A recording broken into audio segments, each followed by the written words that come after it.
And if not, that is okay too, because I have a question for all of us to ponder.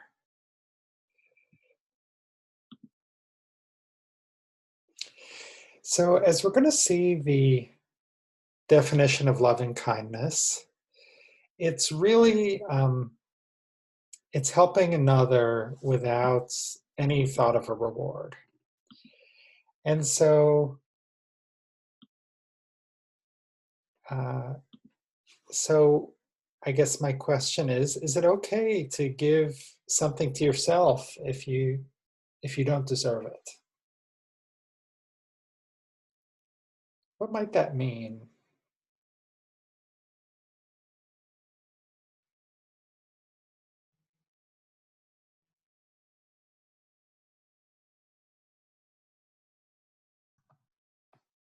Greg. Yeah. Um, I think sometimes it's hard to know if you deserve something or not. You kind of Mm, get at that to begin with, because I think it's kind of easy for us to beat ourselves up and feel like we don't deserve things. So, kind of establish first what is deserving or not deserving. mm. Yeah, thank you, John. I think that's a really key point. Do we need to deserve something in order to do something for ourselves?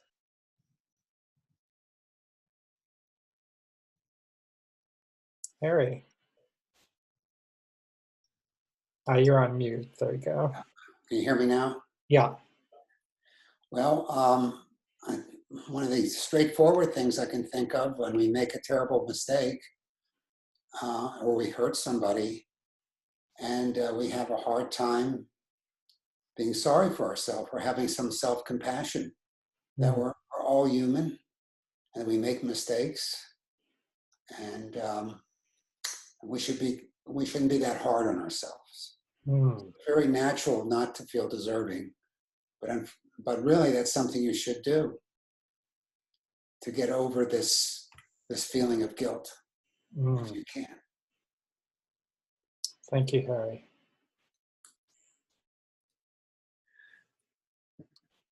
Carol. I'm not sure what that means to deserve. I mean, who decides, how do you decide what somebody, you or anybody else, deserves? That is a great question. It's just a question. Reminds me of the sage Gandalf in The Lord of the Rings, where someone's complaining about Gollum, and it's like, well, he deserves to die, and Gandalf says, yes, he does, but many people die who deserve to live. Who are we the ones to be handing out life and death? And then, for those of you who know the story, sorry to give a spoiler, Gollum ends up being the key to saving everybody. So even this evil, wretched creature kind of had a part to play.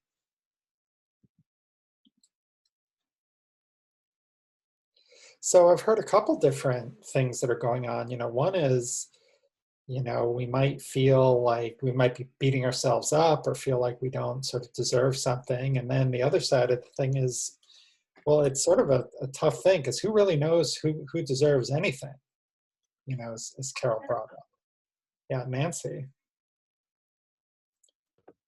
I guess my immediate reaction to that was, yes, it's okay, because we all deserve um, to do something special of ourselves if we look at ourselves as unique and loving.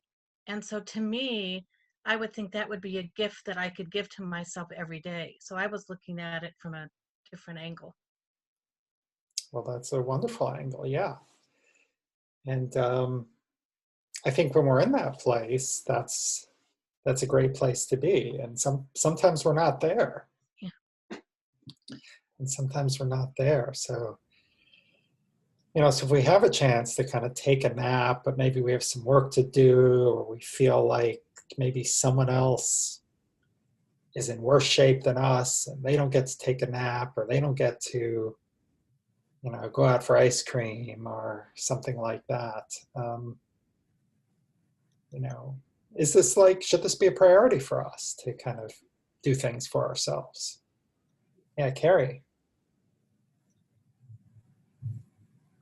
Don't take care of ourselves, then we can't take care of others.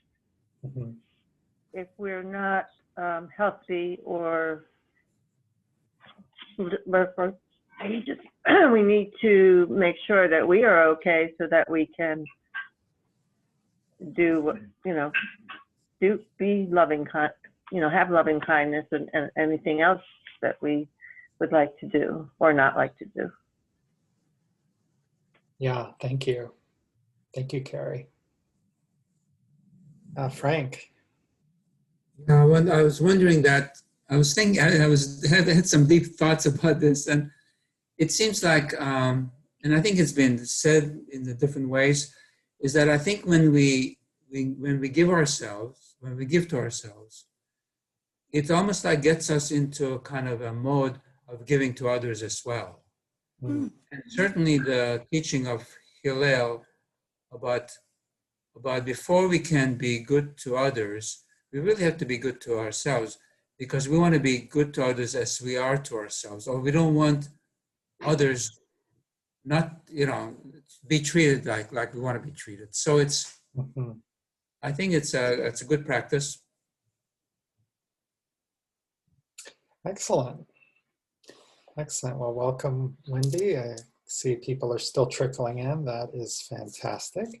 Let's move on here. So we've sort of, okay, this is kind of generally a good thing to do, but it's also can be like many things in Mussar, it's easy to kind of say, yeah, we should do that, but it doesn't always, work out as being something that's easy to do. So, once again, our assumption for this week, and for those of you who are new, I've created 4 assumptions for Mussar practice, so that for those of us with different backgrounds in Jewish education, it allows us to kind of move forward from wherever we are. And we may or may not agree with all of these, or we may not fully understand them, but if we assume that they're true and we act like they're true, it allows us to move forward with our practice. So I think the one this week is the same as last week, but this idea that we have free will, but it's not always easy to access. And I guess my question is it, if we're feeling a little bit off, like if we're having a bad day, is it easier for you to kind of access your free will to kind of do something for someone else, or maybe to do something for yourself? And I don't mean just like zoning out in front of the TV or something like that, but to do something genuinely kind of, kind for yourself or for someone else, and there's no one right or wrong answer, but I'm curious, in your experience, which is sort of an easier way to get yourself going, to do something for someone else or to do something for yourself?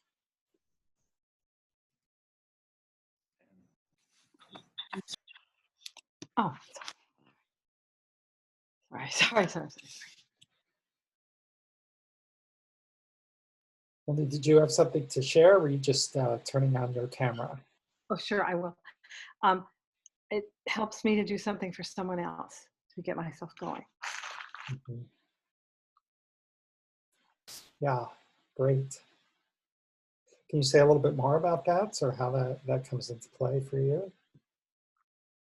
Well, it just makes me happy. And I guess in giving that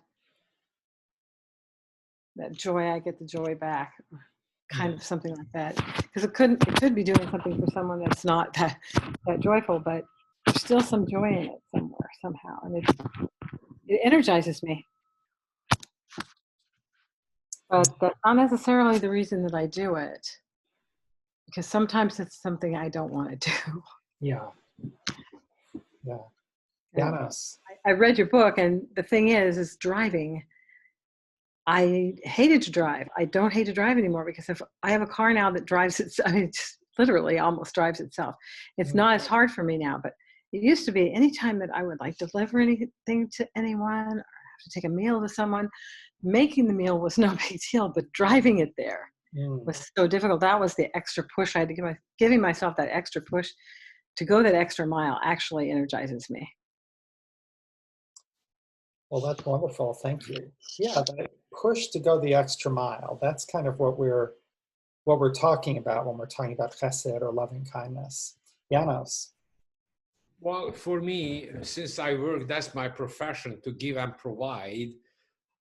I would say absolutely majority of the time I have no problem providing people to support what I do professionally. People pay me for that. So, and then again, in psychology, the way I took that even back from Freud all the way here, the free will is maybe 10-15% at the best. And everything else is automatic unfolding from unconscious. And so that's why when I want to fool myself that I have more power than that, as most of the time never works out for me, except that 10-15% of the time. So when I'm down, I'm pretty much unable to do anything for myself, but for other people, absolutely, because it's my duty. I feel it's my duty, and it's would be like really bad not to. But for me, I really don't care that much. Thank you. Yeah, Gail. During this particular time in particular, going through the coronavirus, I can't even speak, coronavirus thing, it seems like all the days flow into each other, and it's hard to believe that the year is almost over when it was kind of a non-year. And the only thing that gave value to my days and made things worthwhile was doing things for other people. So I think it can take you out of yourself. It can put meaning into your life when you might lack some meaning otherwise, just intrinsically. Thank you, Gail. Thank you. Can put meaning into your life intrinsically. John, is your hand raised there? Yes, I raised my hand. I was about this, and my experience has been at times that, and I don't mean by this that it's necessarily wrong to do things for yourself. I think that's fine, but sometimes I think we mistake fun for happiness, and a lot of what we're doing is a distraction from our unhappiness. When we're shopping or buying a new car or whatever, it's a lot of fun, but it doesn't really bring lasting meaning or happiness. And I think when my kids were young and still at home, my life had so much meaning because there was so much activity that we were just, taking care of our kids all the time. So I do think that meaning comes from a service to others, and that it becomes much more fulfilling in the long run than doing things for yourself a lot. Yeah, thank you, John. Yeah, Lainey. Yeah, this has been something I've been working on for many years. My tendency has always been I don't mean to make myself this angelic person, but I could very easily drop everything for another person and just totally put myself aside. And what I'm working on, I think I'm getting better on it, is to recharging my own batteries by doing some self-care. And I have so much more energy and desire to help other people. It just flows. There's this natural flow if I do take care of myself. So maybe it's a balance thing. Yeah, thank you, Lainey. And that is so important, having time to take care of ourselves and recharge our batteries. And I can relate to what a lot of people have said, and I particularly relate this week to what you said, because I also get a lot out of doing things for other people, but it can be very draining. And sometimes when I'm feeling very drained, it is just hard for me to get going. And it's hard for me to kind of think about reaching out to someone else. And those are some of the times, like earlier this week, you saw my Facebook picture, I just, kind of dragged myself up and went for a walk for half an hour. It was a beautiful day here. It was sunny, 70 degrees. There was no smoke in the air. And I really tried to make it a mindful self-care experience. It wasn't like, hey, I'm going to walk as fast as I can to get my cardio in, and I'm going to, You know, is I'm just going to go out, I'm going to take my time, and I'm going to look around and hear the sound of the leaves crunching under my feet. And it was really, that was a nice experience. And I did feel a little better. I did feel a little better afterwards, which I think put a little more gas in my tank for being able to do more for others around the house or in the community. There's a great line to what was said. I don't know if you can hear me. Yeah, absolutely. You can't pour water from an empty container. Mm. And the thought about what Letty said about flow, that made me think about that line. Mm. You have to have something to give, and if you're empty, there's no way you can give. Yes, absolutely. Or as the airlines tell us, affix your own mask before assisting others. Because if you pass out trying to put your kid's mask on, you know, you're both in trouble.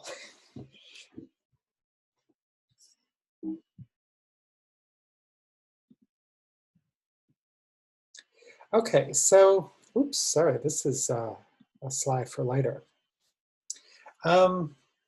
So what are some other things about loving kindness? So,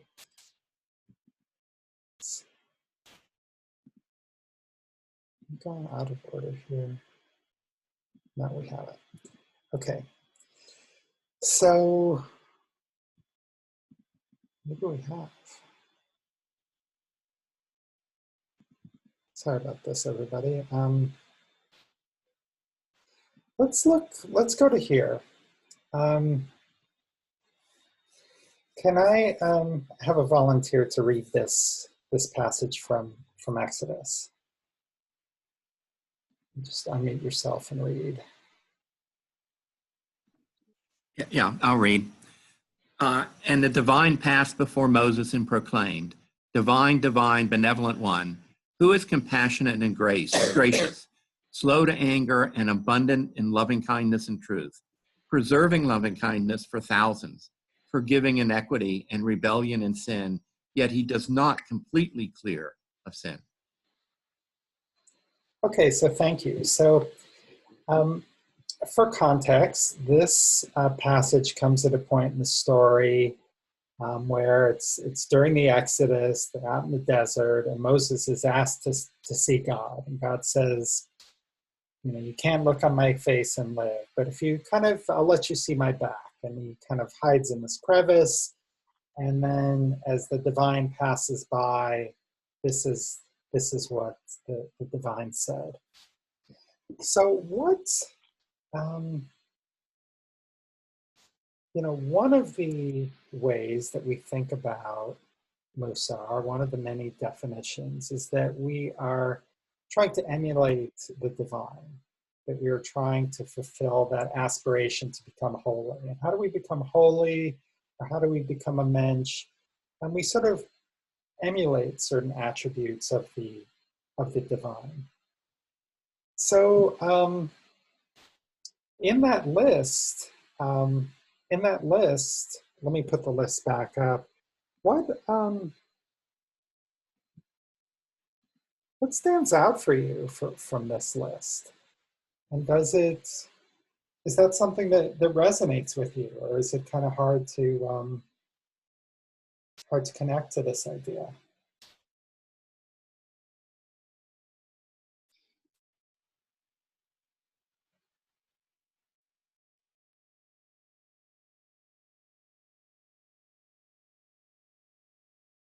I mean, one question I have, you know, especially when it comes to loving kindness, is it shows up twice. One being abundant in loving kindness, and another is preserving loving kindness for thousands. What's the difference between those two? Why is that shown up twice? And how might that, and my third question is, how might that show up in our own lives? Greg, I like the notion of loving kindness for thousands. And I wonder if they mean thousands of people or generations into the future. But, you know, I think there's a way that when our acts, both good and bad, but here we're thinking of good acts, ripple into the future. or ripple out. You know, you do a kindness to somebody and they do a kindness to somebody because of that, and they do a kindness to somebody else. So it's a kind of spreading effect. Was there ever a time when someone did a kindness for you, which had a huge impact, which they may not even have known? Yeah. Mm-hmm. Yes. Is that a story you're comfortable sharing, or? Well, I don't have. Let me see if I can think of a specific story. When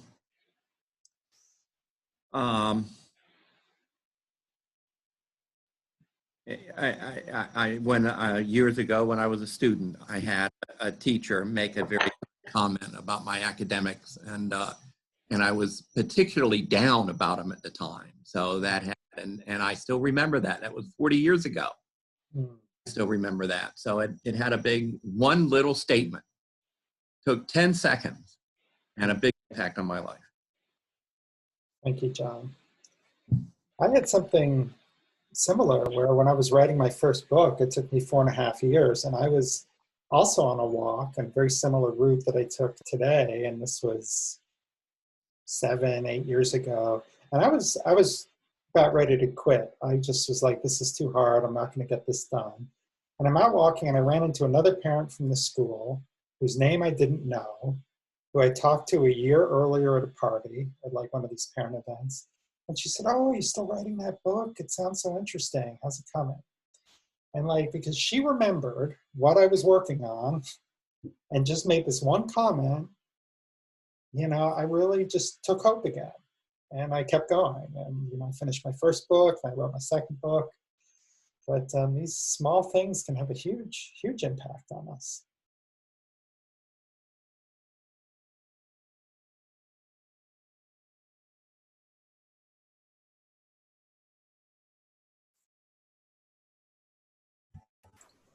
I remember a time when I was about 6-7 years ago, and I was having a really rough day at work, and I don't know why it was coming at me that way, but one of the coworkers made a snide remark about something or color I was wearing for clothing, and then there was a few other things that kind of came my way. It was just one of those days where you felt like things were just coming at you kind of funny. Anyways, lunchtime rolls around. I go out for coffee because I need to get out, and I go for a little walk, and I walk into a Starbucks, and there's these two ladies sitting down in the cafe center there, and they both look at me and they go, my goodness, excuse us, where did you get that beautiful blouse? I love that color. And so it was the exact opposite.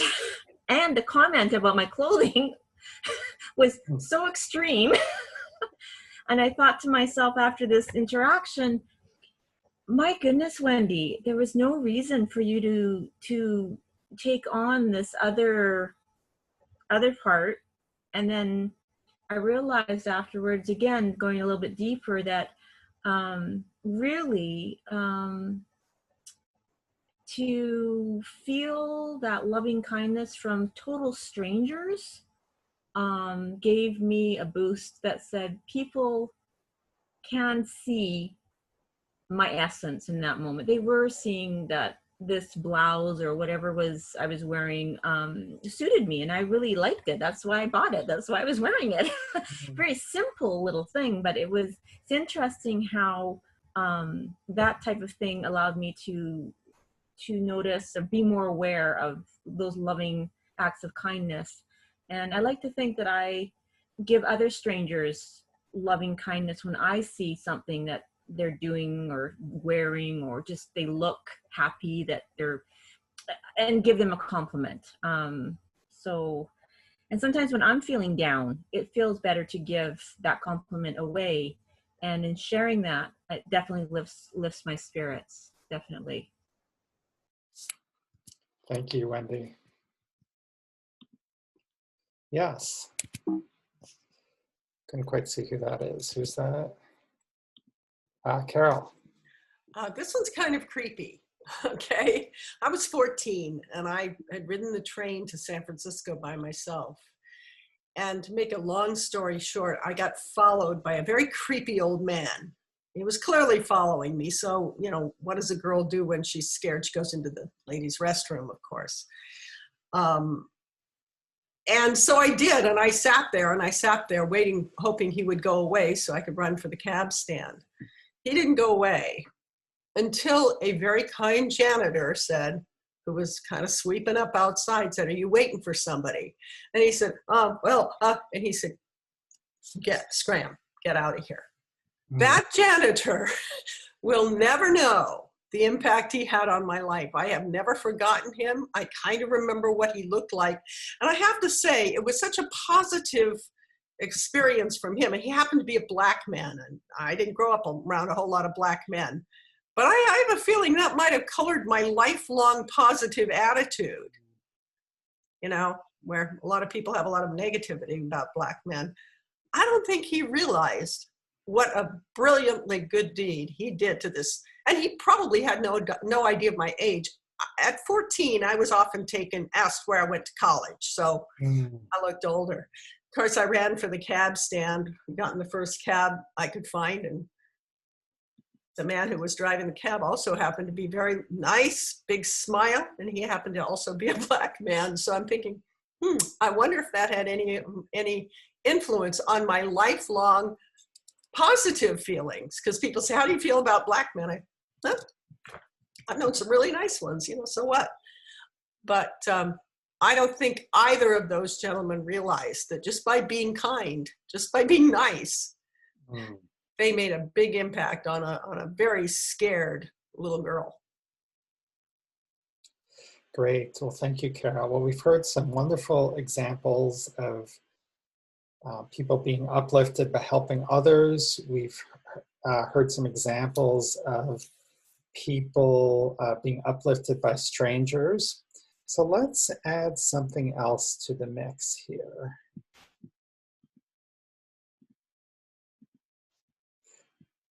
Can you see the slide here?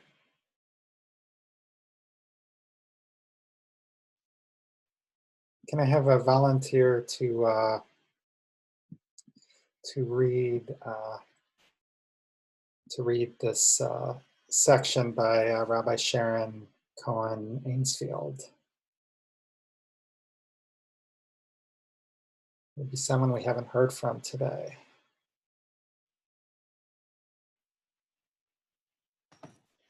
Go ahead. Yeah. Building a better world in and out. The words lek, leka, vibrate, what? Leklaha. Vibrate with divine urgency. Go forth, the world needs you. If I could just pause you there. So this week's Torah portion is called Lech Lecha, where this is where God is telling Abraham to go out and to leave his land and to form a new people. So so that's what this is talking about. So okay, and what was your name again? Vicky. Vicky, please go on. Yet in the same breath, God beckons Leleka, Leklaha, go inward with a subtle shift and inflection. The same word convey another layer of meaning. Start with yourself, the places where your own heart is aching, the chambers of your inner palace that are in need of repair. Go inward and go outward. This is what we ask of our students and each other again and again. Go deep and go wide. Thank you, Vicky. Cool. So what is Rabbi Ainsfield telling us here?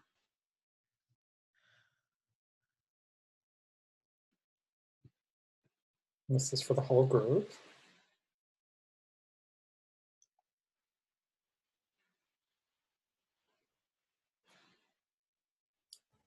Okay, so my previous story a few minutes ago for me was telling me maybe that my feelings of hurt or disappointment by my coworkers, I needed to go and I needed to heal that up.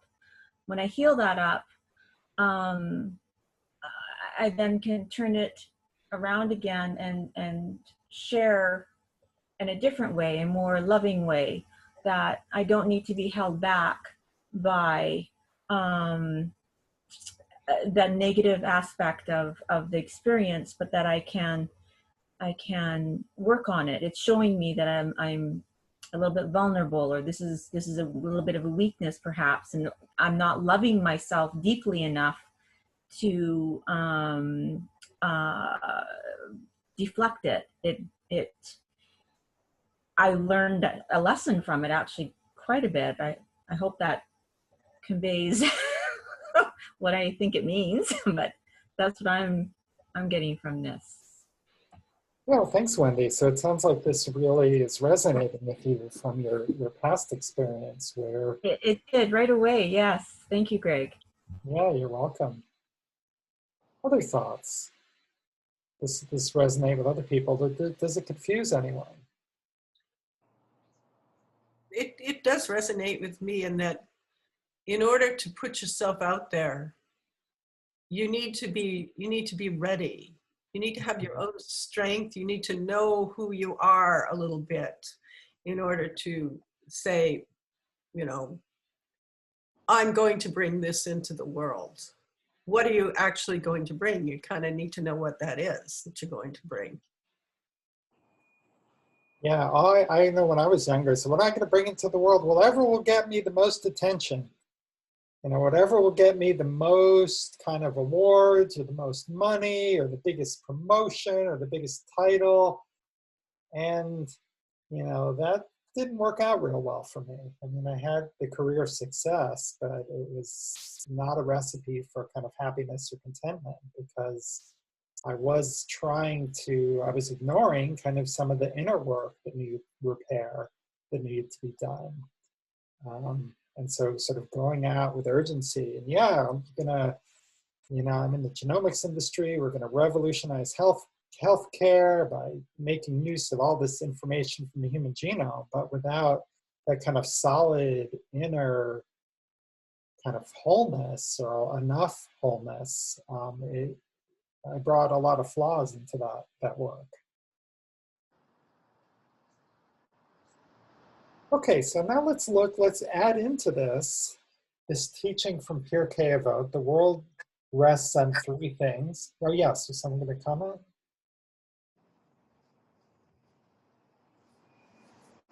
This idea that the world rests on three things: Torah, service of the divine, and acts of loving kindness. And this is the passage from the Talmud that inspired Menachem Creditor to write the song. You know, that the world is built on love. And so, you know, are there ways, I mean, I find this very, I mean, like on the one hand, I sort of, this seems like a good idea to me. But on another, it's sort of a little hard for me to relate to. It's like, well, how do I go in and just, you know, repair these chambers and sort of apply. You know, I used to get very impatient when people say, "Oh, just love yourself." It's like, well, that's fine to say, but you know, what are some steps that we can do? You know, loving kindness is about acting. So, what are some things that we could do maybe to kind of actualize this?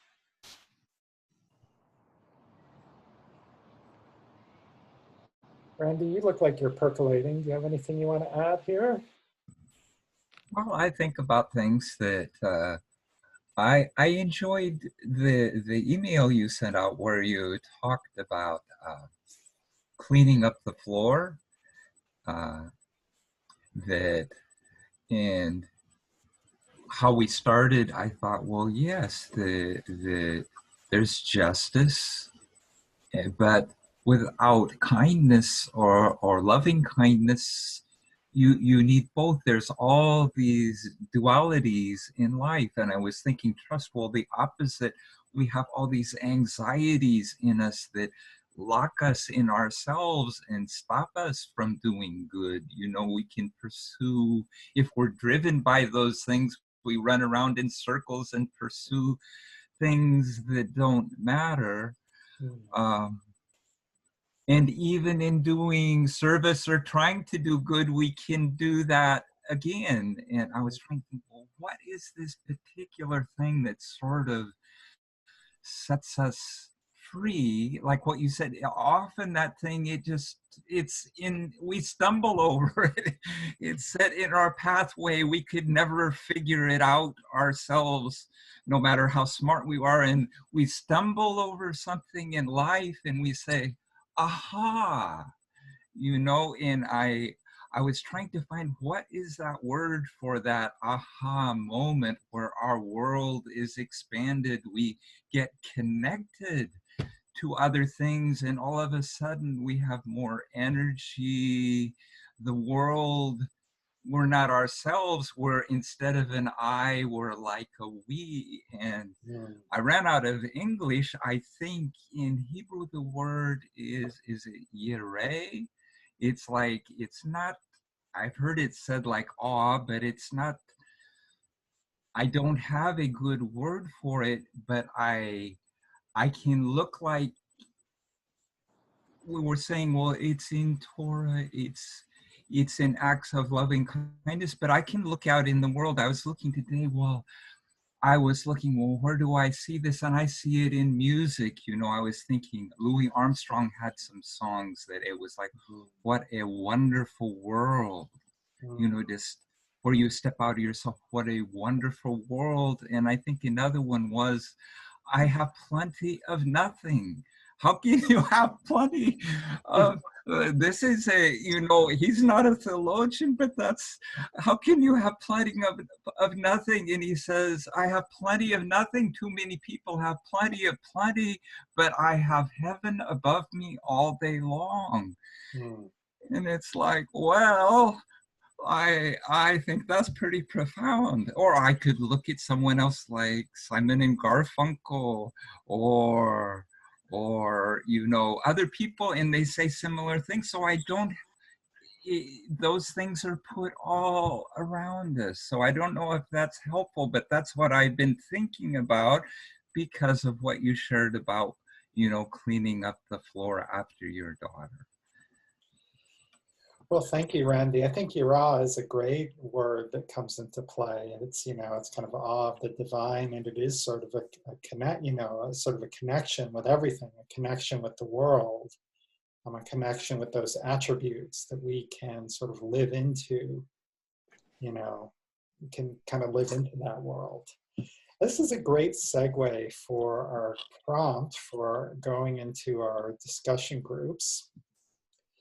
So this is a selection from the Talmud. And it says, 3 respects, loving kindness is superior to charity. Charity is only money, but loving kindness can be done with one's person or with one's money. Charity can only be given to the poor, but loving kindness can be given to the rich and the poor. And charity can be given to the living only, but loving kindness can be done for both the living and the dead. And so my question to kind of bring to your breakout groups is, should self-kindness be added to this list? Could we do charity for ourselves? And what would that even mean? That sort of has almost charity can sometimes have almost a degrading quality to it. And so how could self-care be different from self-charity? So in addition to kind of checking in where you are, I'd love to hear, you can use that as a discussion prompt. So let me find our breakout rooms here.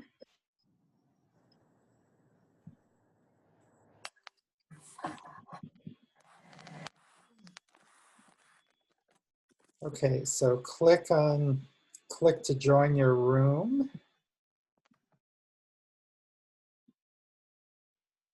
Probably 6 or 7 minutes.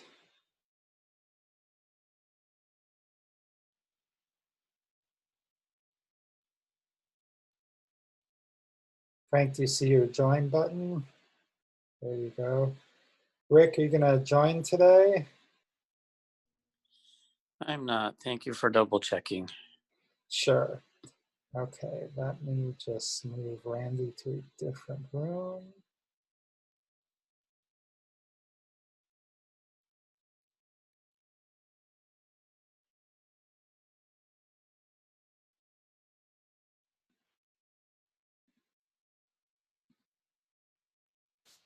Okay, there we go.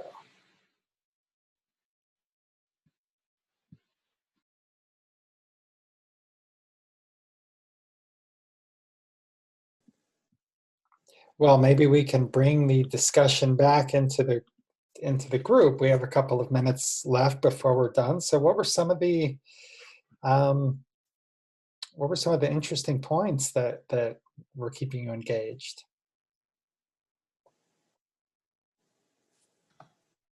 Greg, one of the things we talked about was self-awareness, how important that is, just to be able to move forward on these things, and then some discussion about how do you gain self-awareness, and that's tricky and difficult. Yeah, that's a great question. I love the book, The Power of Now, by Eckhart Tolle, which is a lot about how to become present, how to, and he has it structured in this like question and answer. And the last question in the book was, how will I know when I've gotten there? And the answer, what he wrote, was when you stop asking that question. Sounds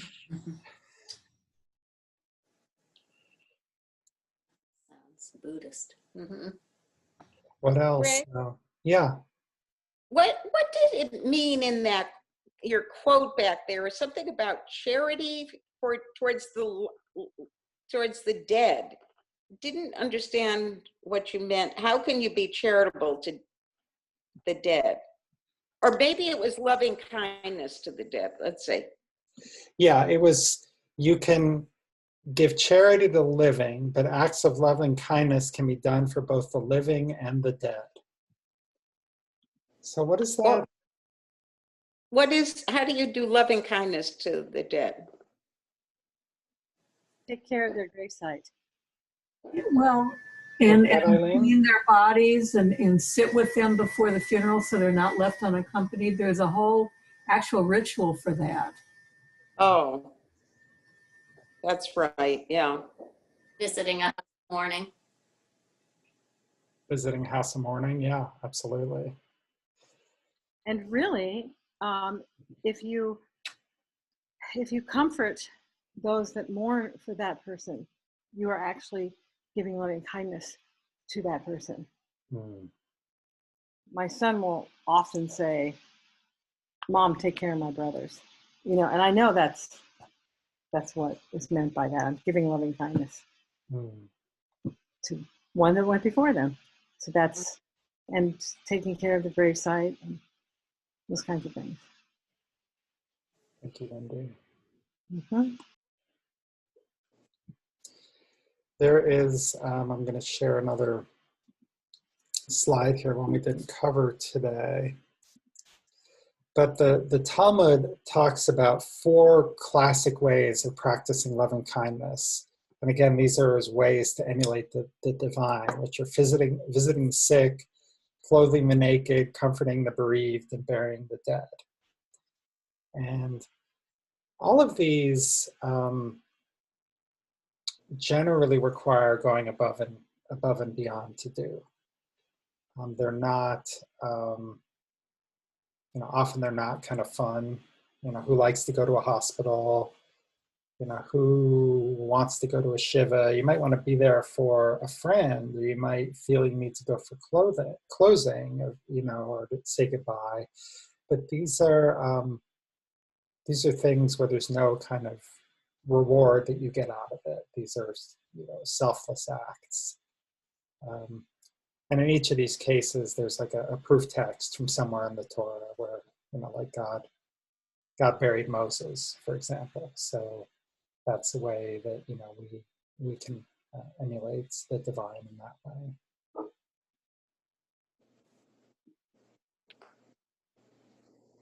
What are some things that you could do kind of in the next week, as an act of loving kindness, either towards yourself or towards someone else, maybe something to bring yourself a little bit more towards balance? Anyone have a practice they'd like to commit to?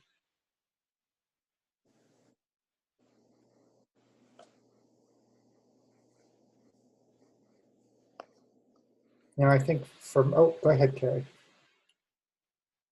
I commit to sitting in front of my light box for 40 minutes every morning, because the darkness does a number on my brain. So I made sure starting October 1st that I do that every morning, and I do it while I'm studying Mussar.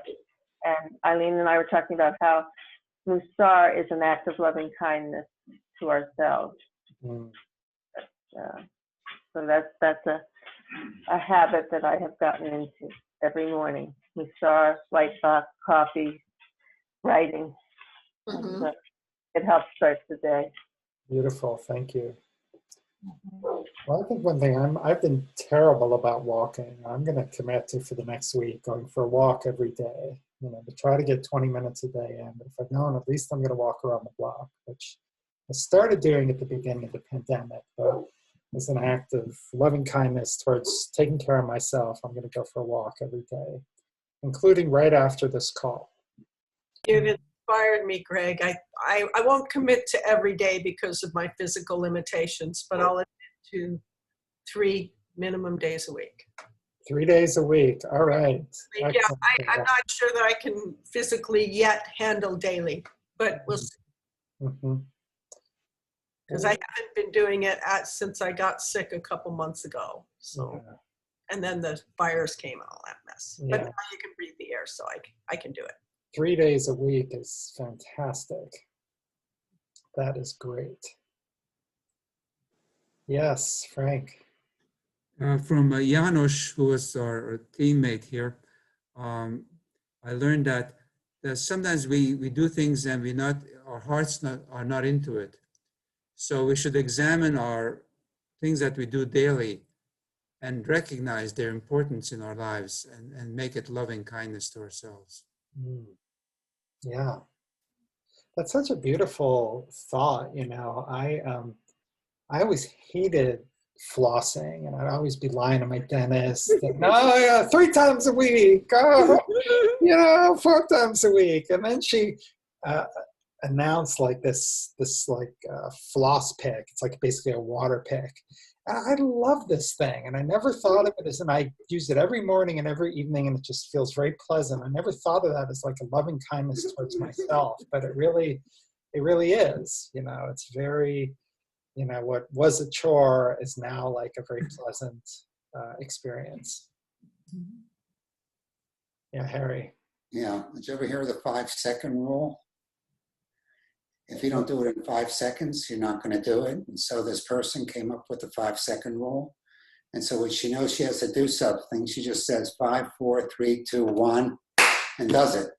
Okay. So it's just a way of changing your mind, and it seems to work. So think about the 5-second rule. That helps. Great. Okay, well, let's all close our eyes. And once again, taking a nice leisurely breath through the nose. And exhale through the mouth. And on your next inhale, envision like a soft, warm glow entering your body and feeling it traveling to those inner chambers and recesses. Maybe they're to those parts that are a little bit raw, a little bit inflamed.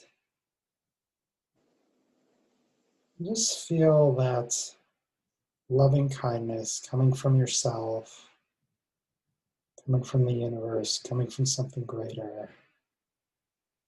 Just feel the soothing power. Feel healing.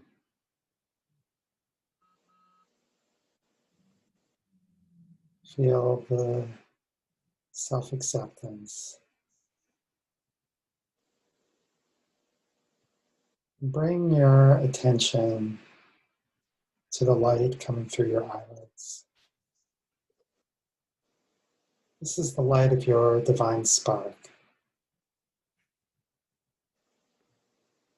Feel that connecting with this glow, bolstering that feeling of healing and wholeness that allows us to walk upright through the world.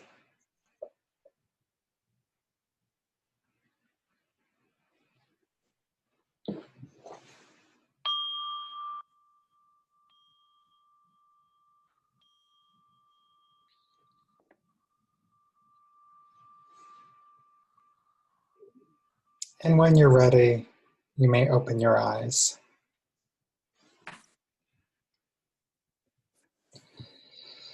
Well, friends, thank you. Thank you so much for being here with us again today. I hope that this was helpful for you, wishing us all strength, kindness, and healing as we go through our next week. I look forward to seeing you then. Thank you, Greg. You're very welcome. Thank you, Greg. Shabbat shalom. Thank you. Thank you, Greg. Shalom. Thank you, Greg. Hi, Shelley. Thank you, Wendy. Thank you, Greg. You're very welcome. Bye-bye.